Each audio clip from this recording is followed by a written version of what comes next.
நீ மனசுடைஞ்சு போறத பார்த்தா எனக்கு எல்லா நம்பிக்கையும் போற மாதிரி இருக்கு. என்ன சாமியில் அது? காலம் பூரா அதே தான் கும்பிட்டு இருக்கோம். ஆனா பாரு, அது சுத்தி சுத்தி பழி வாங்கினா என்னல அர்த்தம்? 20 வருஷமா அம்மையை புடிங்கி எடுத்துட்டு போய் ஜெயில போடுச்சு, அப்புறம் கண்ணில் காட்டுச்சு, இருந்த பிரச்சனை எல்லாம் தீர்ந்துடுச்சுன்னு நினைச்சா ரத்த வெள்ளத்துல துடிக்க துடிக்க அம்மையை அப்படியே கொண்டு போயிடுச்சு. இலே, பொண்ணு வைக்கிற இடத்துல பூவை வைக்கிறேன்னு சொல்லுவாங்க.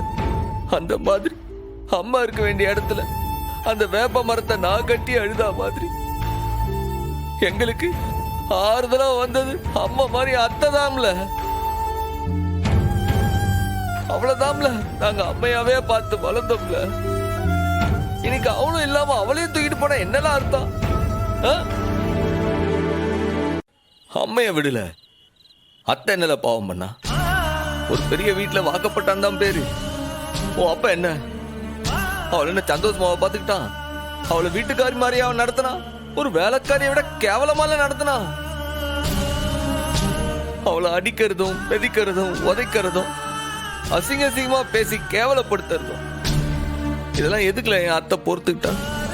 நாமளா ஒரு நாள் வளர்ந்து பெரிய ஆளாயி தலை நிமிந்து அவளை பெருமைப்படுத்துவோம்ட்டு தானே.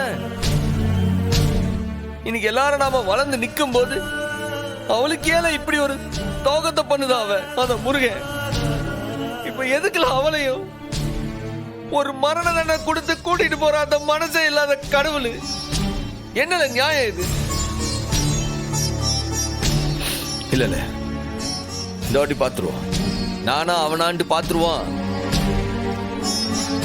என் அத்தைய என் உசுரை கொடுத்தாவது நான் காப்பாத்துவோம்ல. என்ன ஆனாலும் சரி அத்தை உசுரை காப்பாத்துவேன் நான்.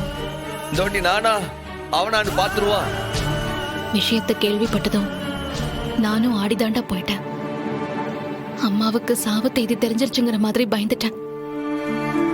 ஆனா நான் படிச்சவன், என் பக்கம் சயின்ஸ் இருக்கு, மருத்துவம் எக்கச்சக்கமா முன்னேறி இருக்கு. என்ன படிக்க வச்சவங்க என் அம்மா, என்ன டாக்டர் ஆக்குனவங்க என் அம்மா.